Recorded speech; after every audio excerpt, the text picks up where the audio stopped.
नमस्कार, मी विलास दिनकर खोपडे या विभागाचा विभागीय अध्यक्ष आणि एकमेव मान्यताप्राप्त संघटनेच्या 57व्या अधिवेशनाचा स्वागताध्यक्ष। या अधिवेशनानिमित्ताने आपण सर्वजण राज्याच्या कानाकोपऱ्यातून येतात।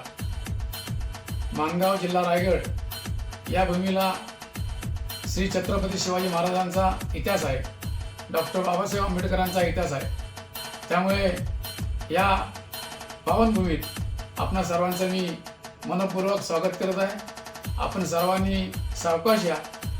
माणगाव येथे वाहतुकीची समस्या आहे, त्यामुळे वेळेत येण्यासाठी आपण या ठिकाणी वेळेपूर्वी येण्याचं नियोजन करावं अशी मी आपणास विनंती करत आहे। अधिवेशनासाठी एसटी कर्मचाऱ्यांना, येणाऱ्या सर्व आपल्या सहकाऱ्यांना माणगावकर आणि रायगडकर सुविधा पुरवण्याचं काम करत आहेत। ज्या आवश्यक सुविधा आहेत त्या आम्ही या ठिकाणी देण्याचा प्रयत्न केलेला आहे। आपली गैरसोय होणार नाही याची पुरेपूर आम्ही दक्षता घेतली आहे। तरी यातून काही गैरसोय झाली तर आम्हाला समजून घ्या, आम्हाला सहकार्य करा। पुन्हा एकदा आपणा सर्वांचं मनपूर्वक मी या नगरीत, माणगाव नगरीत, जिल्हा रायगड येथे स्वागत करतो। धन्यवाद। जय हिंद, जय महाराष्ट्र।